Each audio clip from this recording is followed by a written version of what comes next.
In this tutorial, we will cover scanning your tests using DataLink.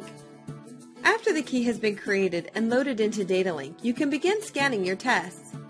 Your answer key shows up in gray at the top of the scanner results grid screen once scanned. As you scan your tests, you will see the information appear below the key line. All incorrect answers by default are highlighted in yellow. Changing your grid colors can be done in your scanner results grid options found on the scanner results option on the main menu.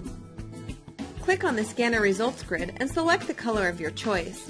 The incorrect answers will then show up in the color you selected. As you continue to run the test sheets through the scanner, the data will continue to be collected and to show here under the key line. If you want to do an on-the-fly check of how students are doing on a test as you are scanning the answer sheets, you can click on the View Test Statistics icon. This will allow you to view the information for the test scanned so far. You don't have to get out of the test scoring mode to view these statistics. You can simply click to view the information and then continue scanning the rest of the tests.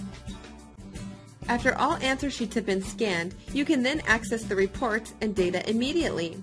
For reports available in DataLink, as well as with the Excel export, view our other online tutorials. If you have additional questions about scanning test information into DataLink, please contact a member of our technical support team at 800-827-9219.